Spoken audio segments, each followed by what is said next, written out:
Cheers. Yeah, salute. Nastrovia.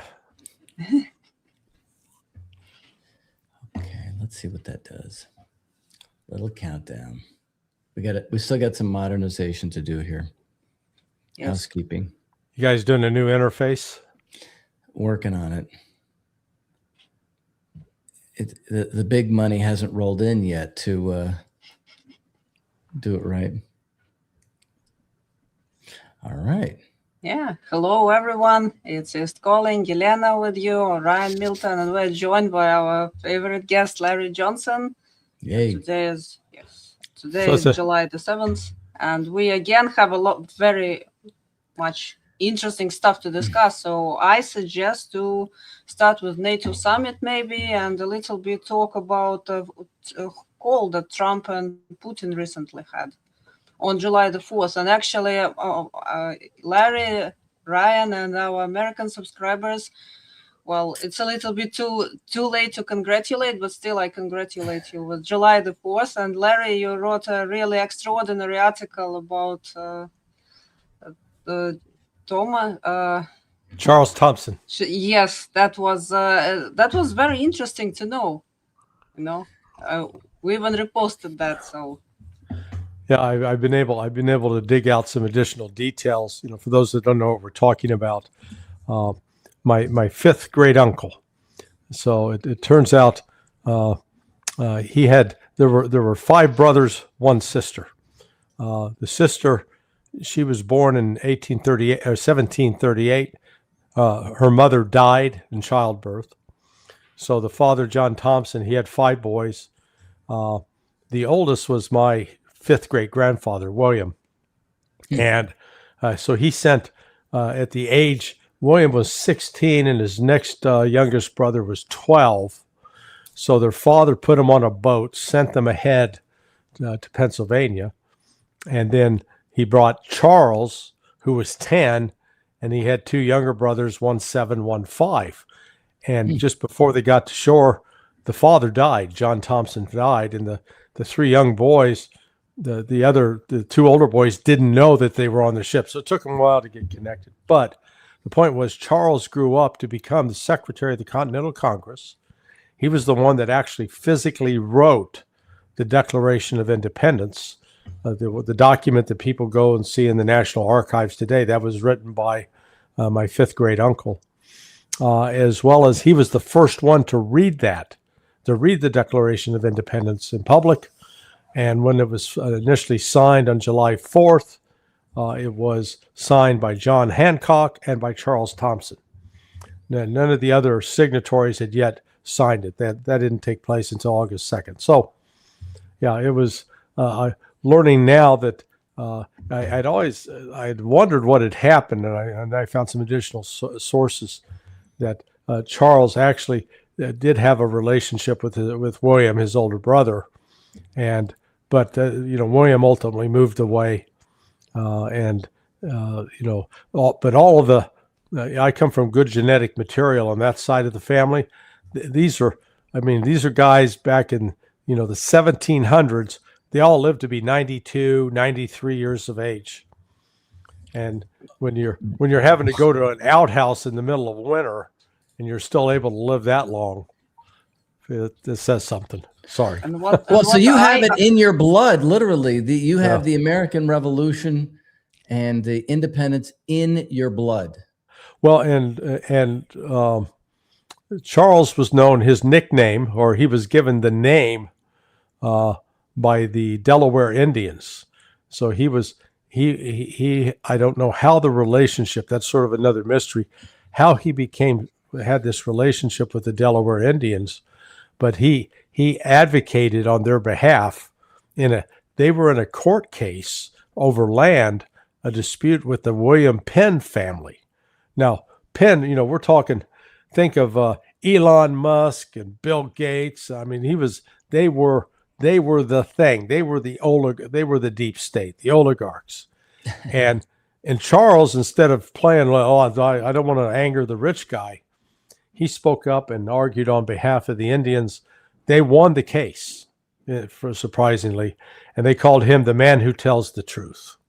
So I said, okay, that's my ancestor, and I'm trying to live out that legacy to be the man that tells the truth.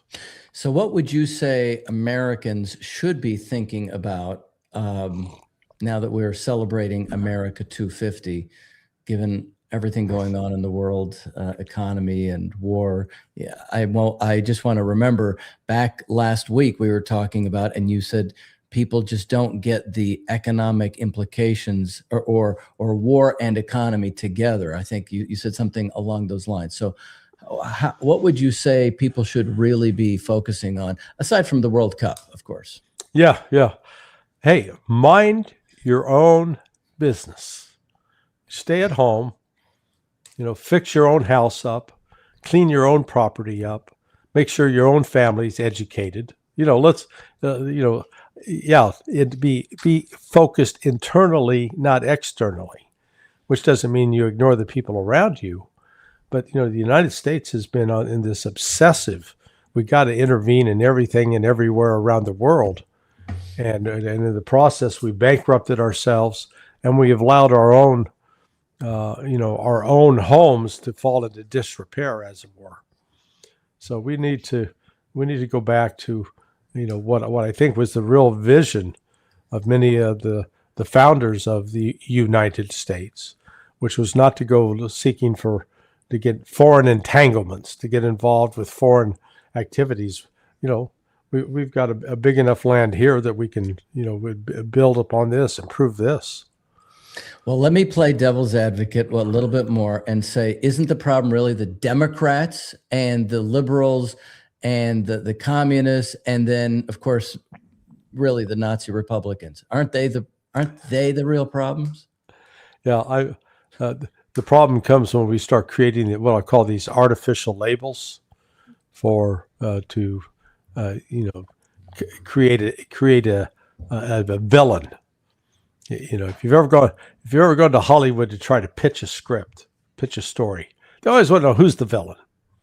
So that's the convenient tool for politicians. Create a villain, and like Donald Trump talking about the communists, it's like, okay, what makes a communist? The old definition was someone who believes that there should be no private property, that the state should own and control all property, that you were treated as a collective. There were no individual rights. There were only rights for what were designated groups or communities. And yet you turn around and say, yeah, the Chinese are communists. And you're going, okay, they own private property. They are well on their way to becoming the wealthiest country in the world. And so it's simple, and they've not outlawed religion. They don't embrace it. They don't embrace religion as they don't have they have a state religion, if you will, the worship, respecting the Communist Party per se. But, this Communist Party today is not what was envisioned by Marx and Engels, not what was expressed in the Bolshevik Revolution. So this, I come back, I guess for me, I always boil it down to, do you have respect for individual rights or not? And as much as we like to tout that we're the land of the free, home of the brave, we're as guilty as many so-called communist countries of the kinds of abuses that are Look at this reflected. communist, President Xi talking about reading the Federalist Papers, Alexander Hamilton, Common Sense by Thomas Paine, George Washington, Abraham Lincoln, Franklin. Yeah, and I guarantee you Xi Jinping's done more reading of America's founders than the 90% of Americans. That's the problem, I think. Yeah. And so we have all these labels, but we don't actually know what we stand for. Correct. Or should stand for. So, yeah. Well, Yelena, you wanted to talk about NATO, and it seems like we know Zelensky is over there begging, and I think Germany. Let's see. I was looking at some of the headlines. Oh yeah, the Netherlands has said that now they can't supply any more weapons to Ukraine. Look at what Trump is. He's just basically throwing NATO again. But I want to get your view on what is really being said, and then Yelena, you should take over. But here's Donald Trump with President Erdogan. With NATO, and frankly, if it weren't held in Turkey, where my friend happens to be a very strong leader, a very strong person, it's possible that I wouldn't have attended. I felt I had to attend because of the fact that, I know he's gone all out. It was a big thing to have NATO come to Turkey or any place else. It's a big thing. But we weren't treated well because we did something in Iran. We don't need anybody's help. I didn't even want their help. But before I asked, they said they wouldn't be there. And we've invested trillions of dollars in NATO. Why? To protect European countries and others, Canada, etc., but to protect people, countries from, generally speaking, it used to be the Soviet Union, now it's Russia. And I say that's fine, but you would think that they'd be very willing to do something to help us, and they really weren't. In the case of the United Kingdom, the Prime Minister, I guess he's no longer there, maybe because of this. It was a very unpopular thing he did. He said, "No, we'll help after the war is over." I said, "I don't need that kind of help." We didn't need any help at all. And in a way, I was testing people. I was testing to see whether or not they'd be there, because I've long said that we help them, but I'm not sure that they'd be there for us. All right, that I can't take anymore. What do you think, Larry? What do you have to say about what the president is saying? Next time, can you just waterboard me instead of making me listen to that? Jesus.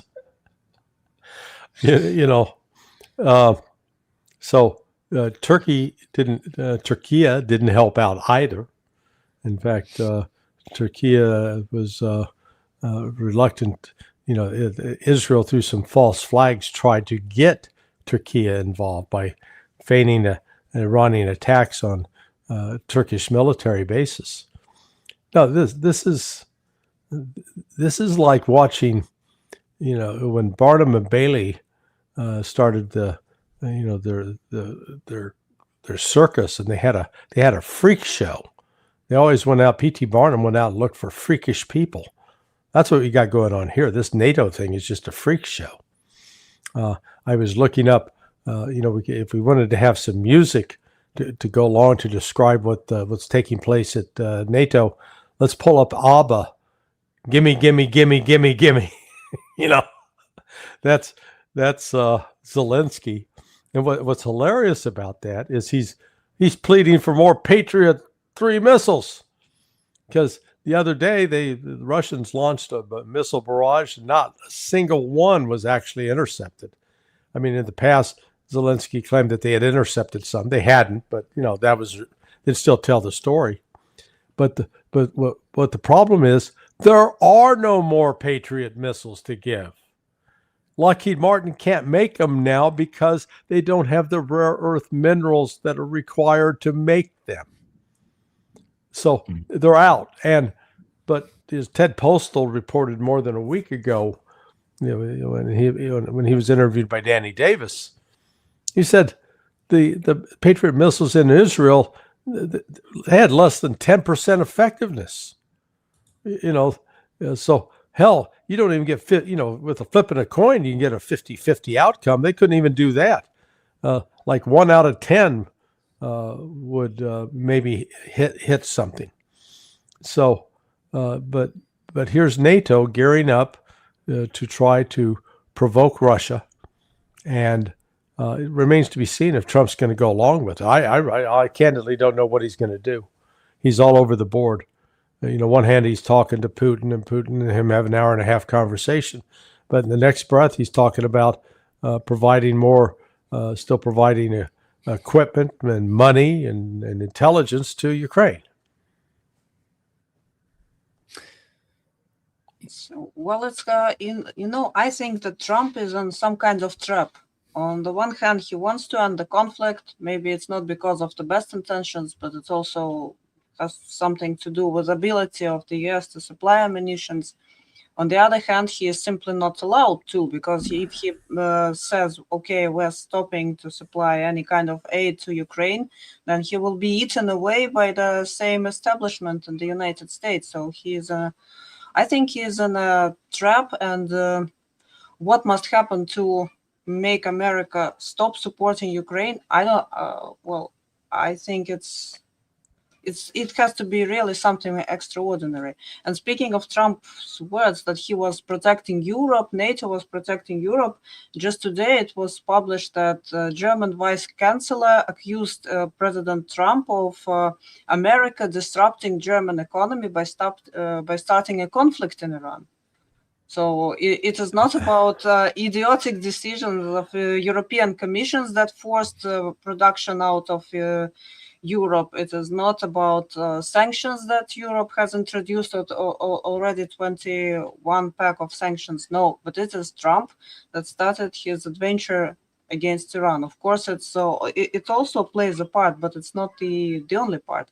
So NATO doesn't look very stable, and NATO doesn't look in general as one single structure. It looks like it is about to break apart in several pieces, maybe. I don't know, but how they're going to go on, I don't see the future of political future for this organization maybe in next five years. Well, I may be mistaken, but this is the impressions that they give now. Did the Germans say anything about the United States blowing up the Nord Stream pipeline? Of course not. Do you think that might have had any effect on the German economy and the fact that they're paying through the ass right now for liquid natural gas and now having to buy more expensive oil? I mean, I really, you step back and think that these are intelligent people, but my God, it's like mass stupidity has taken over. I don't know if you read the article I wrote the other day that was this the one where you said a friend had asked you a question? Yeah. I was going to ask you about that. Go ahead. So it elicited a response from this Zionist. His name's Joel. Actually, I'll out him. His name's Joel Ross. Is that this article? Yeah, so he reacted to my article this way. He said, "This is the biggest pack of Russia propaganda and total BS anyone has yet produced about the war. It flies in the face of all other sources and the facts. If you believe this propaganda garbage, you'll believe anything. Russia is now losing the war. Only the Russians and Larry think otherwise. If you think they are winning the war and will defeat Ukraine, you are divorced from the real world and you live in a fantasy land. Russia has had horrific casualties exceeding 1 million and likely more than 1.2 million, according to every other source across the world, including one inside Russia. Dead exceed 350,000. Currently, they are losing 8 to each one of Ukraine." I mean, he goes on. I mean, my point in reading this is there are many in the United States who believe this complete, utter bullshit.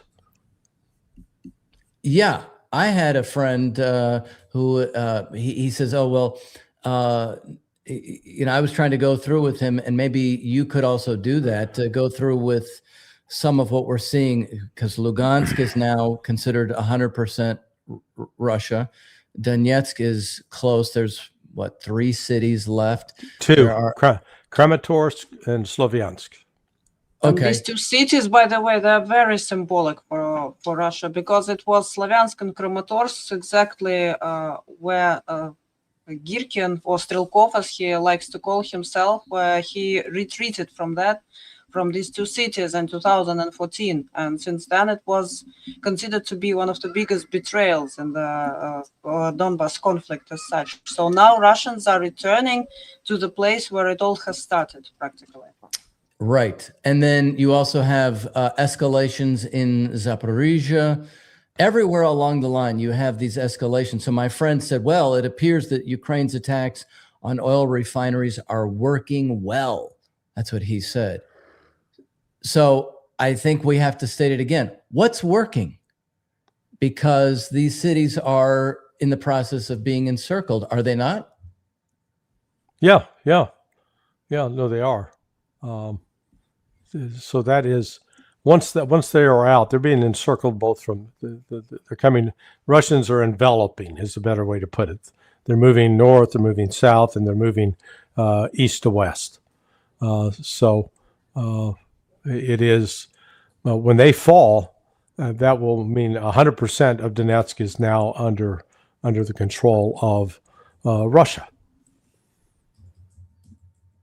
It doesn't sound like winning for Ukraine. Go ahead, Yeah. Elena. Yeah, and there was even a press conference or briefing held by Rudskoy, one of the general staff members, and he was reporting on the situation. Yes, actually, Russians are reaching out for Slavyansk and Kramatorsk, and what Ukraine does, it actually, yes, of course, they cause inconveniences for Russians, and our friend Anshuman was also mentioning that there are lines on the fueling stations, and there are limits of selling the fuel, but it's not critical. And if we go by that scenario, there are no TCC troops that are catching people in Russian streets, but we have TCC troops that are catching men in Ukrainian streets, and there are plans even from Europe to send men of military age from European Union back to Ukraine. And the thing is that these are not only those who have to serve the regular term. These are all men starting from age of 18 up to age of 65. This is what EU is going to do. And under these circumstances, by reading this, even from European sources, people still somehow manage to say that Ukraine is winning. Well, for me, it looks like a mental disease of a sort, because no matter what happens, Ukraine is winning because they cannot believe that things can just go otherwise. I don't know, it's a logical trap of a sort. Yeah, well, again, you get people like the Finnish president, this Alexander Stubb. So he said today. So today he told CNBC that Ukraine has already won the war against Russia. What? They've already won. It's preserved its independence and territorial integrity despite more than 4 years of full-scale invasion by Moscow. And it's like, dude, pull your head out of your ass. Look around. So at the start, back in 2022, the Ukraine controlled roughly 50% of Donetsk. Now they control about 10%. And that last 10% are Slavyansk and Kramatorsk, which Russia, I believe, will finish capturing by, I think it could come as early as September, but it may take a little longer than that. But now, in contrast to 2023, 2024, in 2023, Russia only had enough troops involved because they hadn't declared full war. It was a special military operation.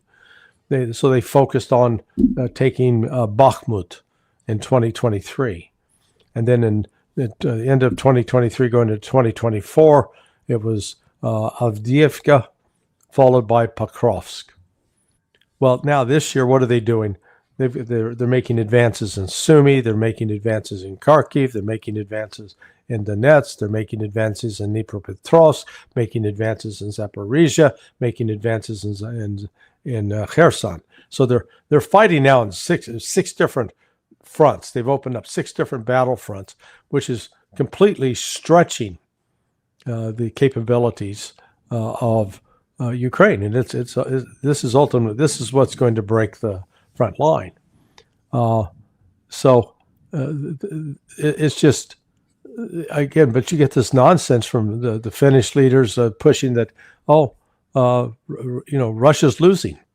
So what do you think Ukraine is attempting other than the propaganda effect, which is what you've mentioned here a number of times. Some have said, oh, well, they might be trying to come up with, maybe a special forces attack on Crimea, or I think it was also possibly Mirnarad. I'm not exactly sure. But there's a claim that they're going to try something else, but this is not that different so far than what they were doing in 2023. So is there some big Ukraine offensive coming along that they're really trying to distract from? They don't have manpower now. The Russian goal has been one of attrition, and they have achieved that. When Russia entered Ukraine and basically went into Kyiv, went into Sumy, the Zaporizhia, took over the Zaporizhia nuclear power plant. They only did it with about 150,000 soldiers. And they were going up against an army of 600,000 at least. That the existing army of 600,000, and with reserves that put them up well up over close to 1 million. And that initially succeeded because Ukraine came to the bargaining table. They negotiated. They'd actually reached a tentative deal, and then the West intervened and sandbagged it, destroyed it. So since then, you've had a constant, the casualty count on the Ukrainian side has just been enormous. They keep trying to argue that that's what Russia's experiencing, but I try to explain to these people. I say, look, how are casualties caused? The three main ways that people are getting killed and wounded is with artillery, with drones, and with glide bombs. So on the artillery front, up to this point now, Ukraine's fired 7 million artillery rounds. Russia has fired 23 million artillery rounds. So almost 4-to-1 ratio, which means you're more likely to get killed by a Russian artillery shell or wounded than you are by a Ukrainian artillery shell. Just simple math. Drones, same thing. Russia has an advantage of 3 to 4-to-1, simply because it's got the industrial base to do it. Glide bombs, there's no, Ukraine does not have glide bombs. Russia has launched an estimated 130,000 of these bombs that weigh anywhere from 1,000 pounds to 6,000 pounds, or 500 kilograms up to 3,000 kilograms. And they're launched. They come from 50 miles away to 100 miles away, but they go at buildings, structures that are defended by Ukrainians, that are inhabited by Ukrainian soldiers. And when they hit, they obliterate the place. So that's why Ukraine has suffered so many casualties, simply because of the disproportionate firepower that Russia enjoys. And actually, it's one of the reasons why West and Ukraine are advocating for drones. They say, yeah, drones is everything. The drones are the future. What I have heard from Russian military commentators like Vladimir Trukhan, by the way, he said that yes, drones, of course, on tactical level, they're painful. We lost Yelena there for a second. Okay, something happened. Come back. Come back, Yelena. And of course we lost you for a second there, Yelena. Yeah. Oh, something happened. So what I was trying to say, that drones are not everything. Artillery is what makes the difference. And Vladimir, he actually loves to show. He has such a big shot of, I think it's 152 millimeter shell. So imagine a shard of this length. What will it do to human body compared to drone? This is only one shard. And one of my friends, he been to Donetsk region in 2023, and he also brought shards of 152 shells, and they're really impressive. They are like in a size of a palm. So if it hits the head, then person is done. That's it. Yeah. So artillery is underestimated. I think in some of the resources, and this is. Again, you come back to the question of who's going to inflict casualties and how are they inflicted, and can you keep up the rate of fire? And it's just Ukraine can't match that. But then it also gets down when you lose people, can you replace them? Russia, you can make the case that the Russians did a damn poor job of planning this whole operation in 2022. They came in ill prepared. I think that's a fair comment. But they rapidly realized, okay, we've got this is a bigger problem than we thought. So we've got to build up our armed forces. So the armed forces of Russia grew from 900,000 to 1.5 million now. The number of troops that were deployed in Ukraine has grown from 150,000 to 700,000. But backing that up, you've got the logistics support for it, and you have these new soldiers. They've been attracted both via contract and via the draft, but they've been, gathering 30 to 40,000 a month, and they're trained. They're in protected areas, and then they can be sent in as reinforcements as needed.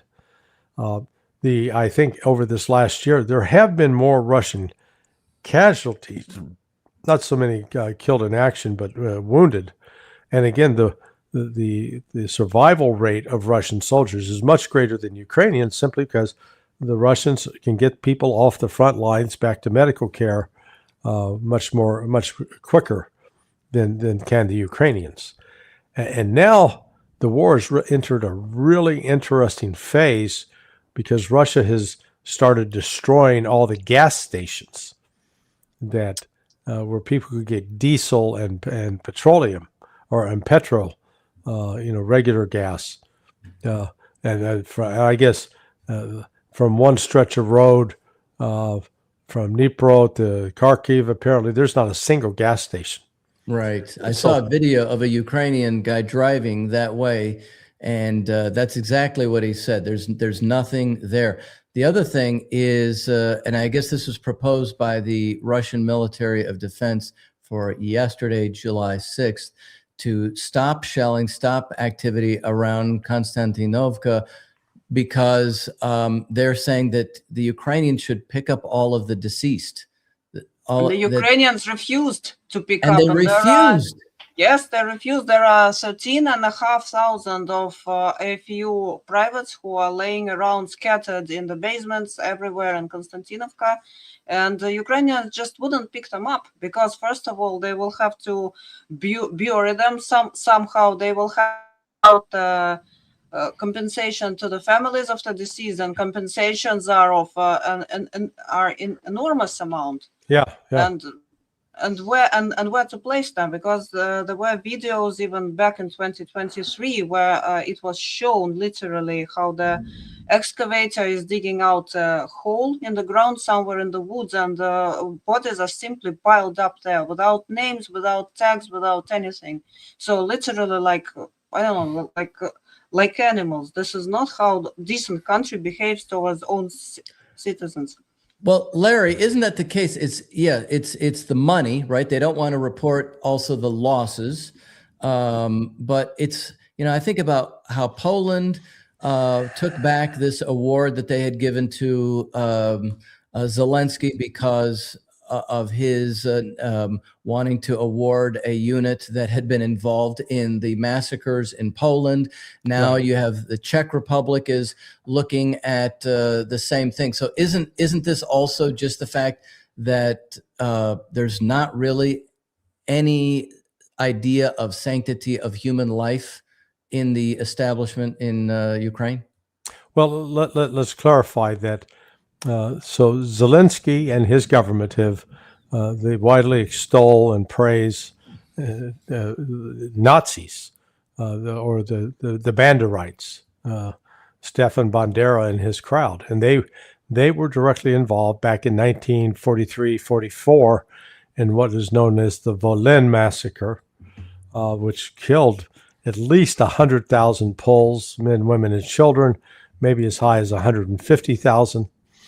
And so, Poland said, "Wait a second, this would be like, asking Israel to honor." And again, this is where it's crazy, because here's Israel who's claimed, "Oh, we need a country because of the Holocaust. Oh, they tried to kill us all." And then what do? They provide direct support to a country which advocates the same Nazi values that ostensibly resulted in the Holocaust. You can't make this up. It's like, for God's sake, have some self-respect.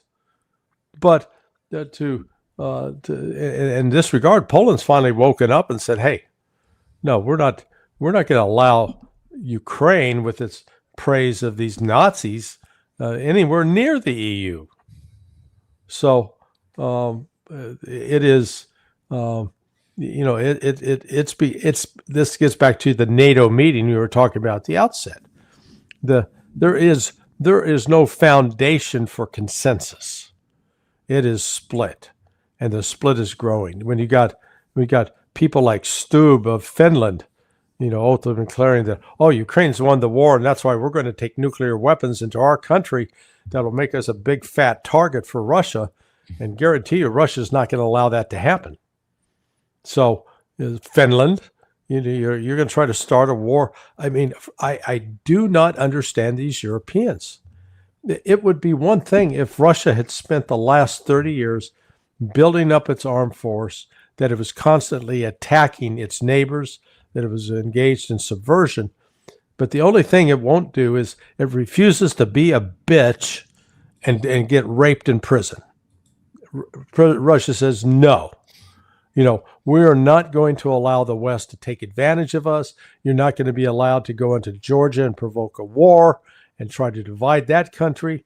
We draw a red line, and you're not going to take over Ukraine and turn Ukraine into a military tool against us." Not going to happen. And that's why they're fighting back. And the West doesn't like it. Actually, what I wanted to show, this is this picture cannot be found on Google anymore. It's removed from Google. But this is a monument to Volyn massacre. And this is actually a monument in Poland. And this is the real documentary picture. And the monument was made in the image of this picture, because the Banderites, they decided that they should not waste, as they said, too much of bullets. So they simply tied kids to the poles with a barbed wire to allow them to die, because bullets were obviously much more valuable for them than the children's lives. And I'm really happy that Poles have come at least a little bit to senses and revoked what they have awarded Zelensky, because people who are worshipping Banderites, well, for me, it's absolute scale of barbarism. And yeah. Well, and they're still frankly engaged in the same stuff. Mm-hmm. Launching drone attacks against schools of children. That is, unfortunately, that's been the hallmark of the West. And this other day, what was fascinating, the West was trying to say, "Oh, look, Russia in this latest missile attack, it killed all these civilians." And it looks like those civilian deaths were caused by errant Patriot missiles that went off course and struck the civilian targets. I wonder. Go ahead. I'm sorry. I just wanted to finish about the air defense. We were discussing that several times with the Russian military commentators, and they were saying that actually this, first of all, it was S-300 missiles, air defense missiles, and then Patriot missiles, because all the missiles, they have expiration date because of the fuel, because of the components. And when the fuel is expired, of course, the missile, it doesn't behave normally as it should be. And when they used expired missile to hit down what Russia was launching at Kiev, of course, these missiles went off the track and hit the residential building. This is what this civilian losses come from. And when the Ukrainians were hiding air defense, same Patriots, in the inhabited areas where normally it must not be placed, well, of course they get civilian casualties. That's inevitable. Yeah. So it's just, it's such a, I don't know, презрение, it's called in Russian. It's so much of irrespect to human lives, to lives of own citizens, that, I don't know, to some... What is the word? Презрение? Презрение. It's like... Презрение. Презрение. Yes, Ryan, you're learning Russian. Slowly, yes. Unfortunately, I cannot translate it at once, but I will. And Larry, by the way, I have very interesting video also from Russian commentators. Maybe you would be interested in that, and I will send it to you if you want. It's Sure. about what actually happened in 2022. And Russian troops that were moved towards Kiev, they were never there to capture Kiev in any kind. It was a destruction maneuver which allowed distraction. Yes, it was distraction to actually strike in another place, and another place where they have real war, real hostilities took place, where was Mariupol, because recapturing of Mariupol was the main goal. Yeah. Well, so let me ask you then, in light of some of what we're saying here, obviously Europe doesn't have it all together. That's not a big news flash. Estonia, they're also talking about maybe having nuclear weapons stationed there. And Peskov came out and said, we're not threatening Estonia, but if they want to do that, then our nuclear weapons will then also be pointed at Estonia. So you have what Poland is doing, Czech Republic. So do you foresee at some point that if this just continues, since Russia is winning on the battlefield, more and more of the Banderite tradition is coming out just in terms of their behavior, that Poland and a group of these countries might say, well, hey, that old territory is ours in the west of Ukraine. Do you think that there is any point in which Poland, which I think still, correct me if I'm wrong, they still have the largest contingent of mercenaries or Right. volunteers in Ukraine? I keep thinking at one point they're going to say, you know what, this is not going anywhere. You're now Polish military, and we now occupy this territory. Any thoughts about that? Yeah. Oh no. I think the likelihood that Ukraine is going to be carved up between Poland, Romania, and Hungary is quite high. That because you've got a significant Hungarian population in a certain portion as well. So what is left of Ukraine when this war is over, it will be. I'm not sure that it can even survive as a country when this is over. It's certainly not going to be what it is today, and I think Russia will take control of Kyiv. They will be left with Lvov, and at that point, Lvov will go back to Poland, because it was that as I understand it, that was originally part of Poland. So this could be a complete remake. Now, out of that, are you likely to get an attempt at a guerrilla war and terrorist attacks? Yeah, that'll go on for several years, 3 or 4 years. But as Russia has done in the past, as they proved in the Chechen War, they'll track them down and they'll kill them, and they'll finally put it to bed. That's where this is headed, and it's going to be a lot more suffering for the people currently in Ukraine than for people in other countries.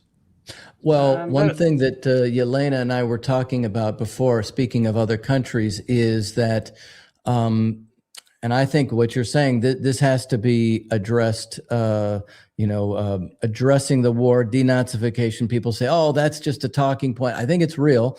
And that what you have is more of these weapons that are given to Ukraine, sold to Ukraine, whatever, are finding their way into South America, European black market. So, in fact, Ukraine is becoming still this clearinghouse for the future of terrorism around the world. It's like leaking like a sieve. Yeah, no, the weapons, the money to be made off of the weapons is, the primary thing. I mean, that's where a lot of the money's coming from, and there are new fortunes being made.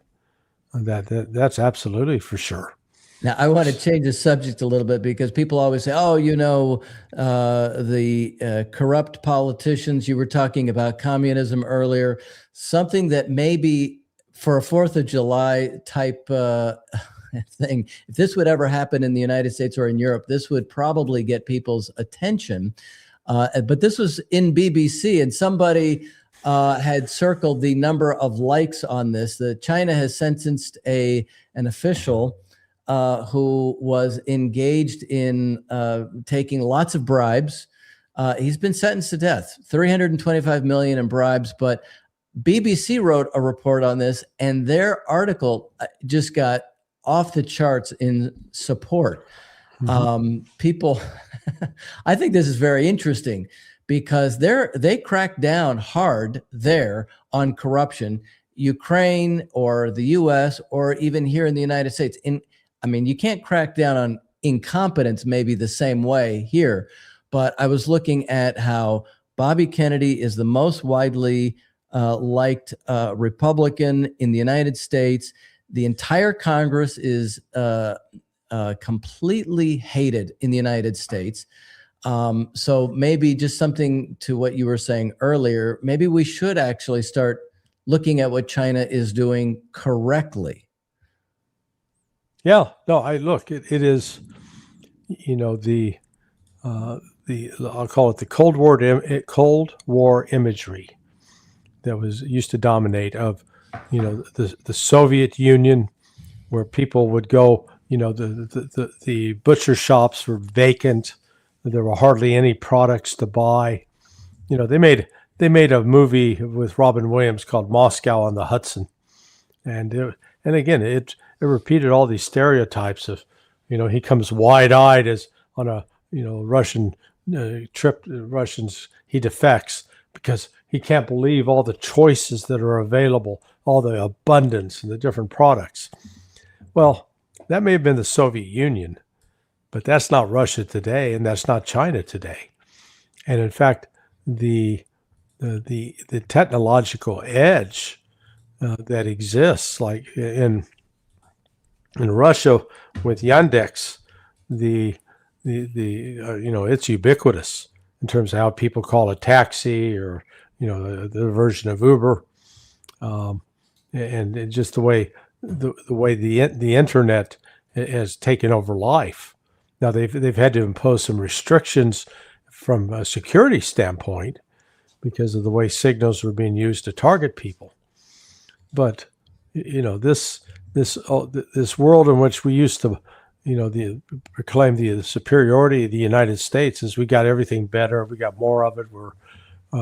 That no longer holds. Actually, as Larry mentioned the movie, there is a old Soviet movie called Blonde Woman Behind the Corner, Blondinka za углом. And this really depicts the late USSR with all the deficit and how people managed to get all the goods that were literally unavailable in stores. But if you had connections, and everyone had connections, of course, people got everything. Because I remember myself, I was very small, but we had all that wasn't available at stores, but we had it at home anyway, somehow, and everyone had it. So there were always ways to get something. Of course, supply chains were corrupted, and it actually played a lot against USSR, because people literally wanted convenience that they didn't get. If the leadership was a little bit smarter and acted a little bit quicker, then of course USSR wouldn't have collapsed in the way that it collapsed. But what happened. But there are also some Soviet movies that show how life then was, and I think they could be very informative for the people who are interested in that part of history. Right. Yeah. Well, learning from history is that's a rare experience in the United States. we prefer to ignore history. We're like we get Alzheimer's when it comes to history.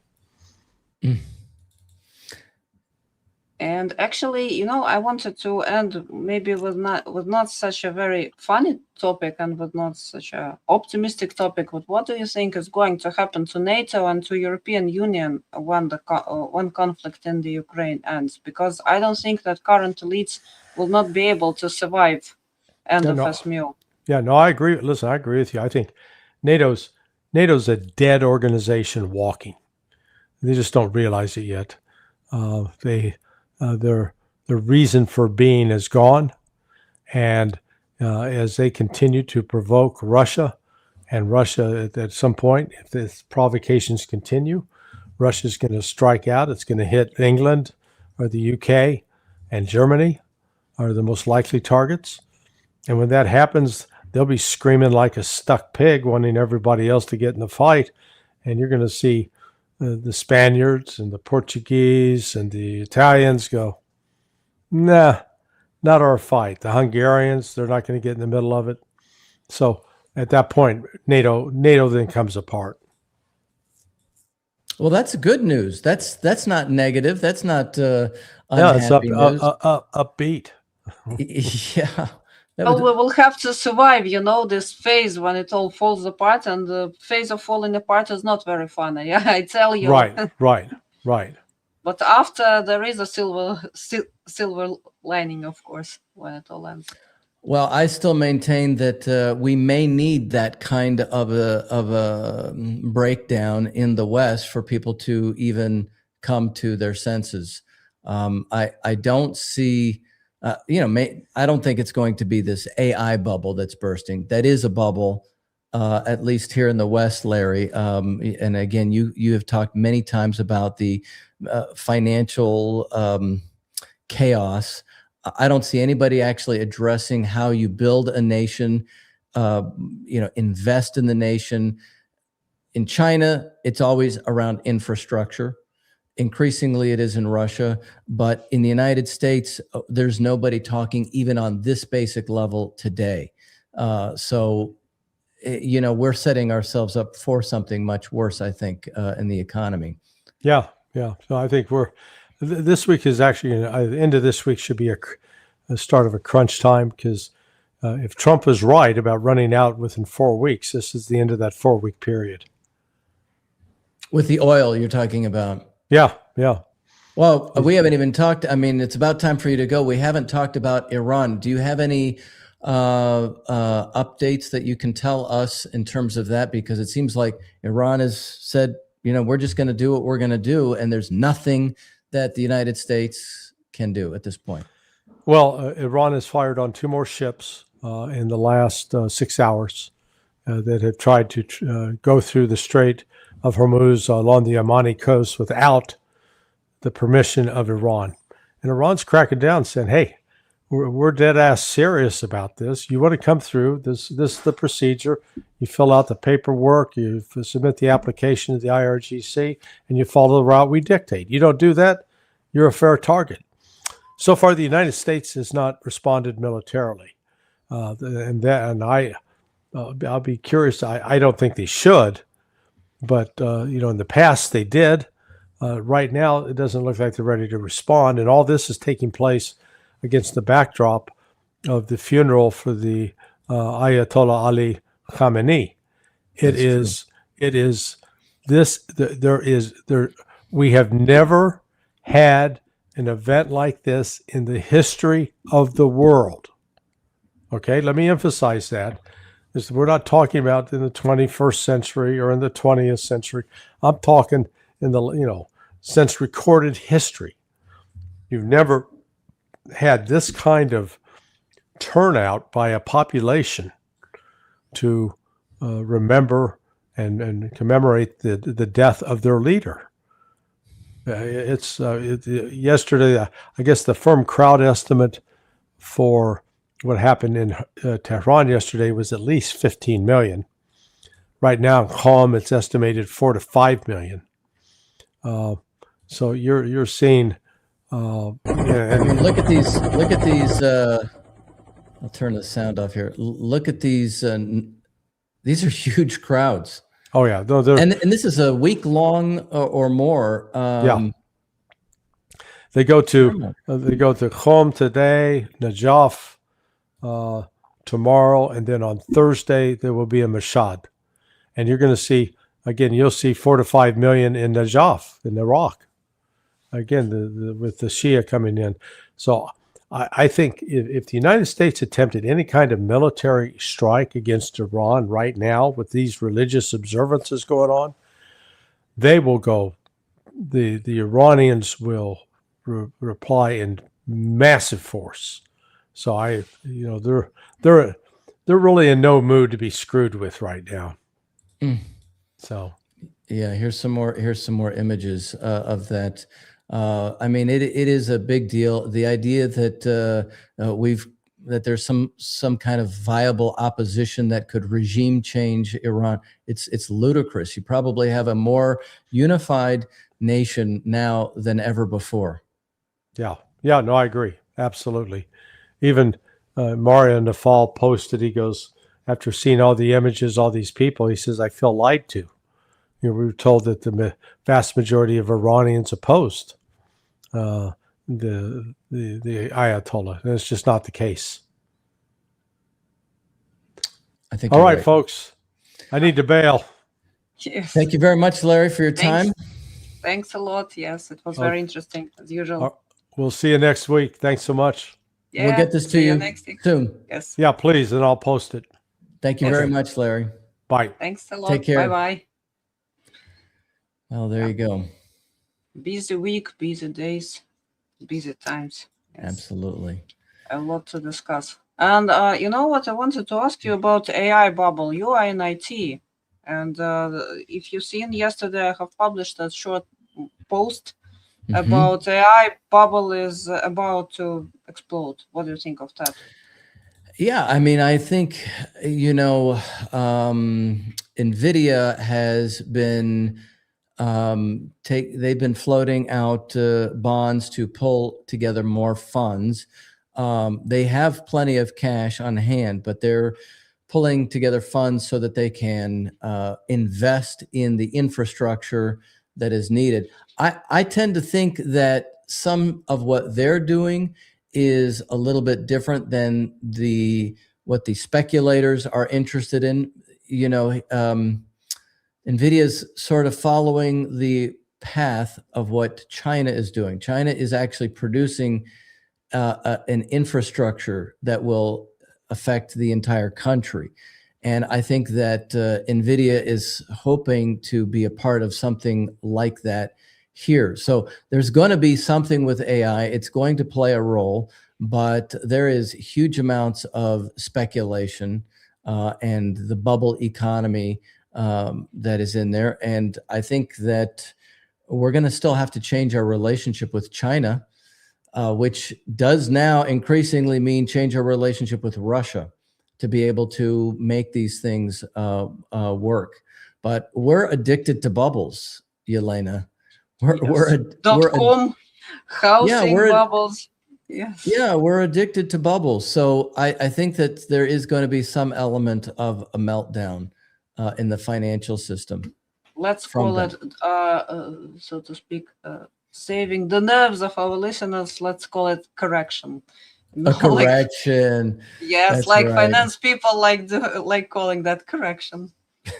So, That's well, right. It'll I never hope go we'll away see. completely. Yeah, and I hope that we will actually find time and make this AI discussion possible sooner or right. later. Yeah. That's right. That's Actually, we made the first step, and it says meanwhile it's in Russian. I still need to translate that, but yeah, we're going to do one in English also. very So good. this is like for the future. So thank All right. you. Yeah, it was interesting as usual. Absolutely. Yeah, see you All right. guys soon. See you later, Yelena. Yeah, and thanks a lot for watching. Bye. Bye bye, everyone.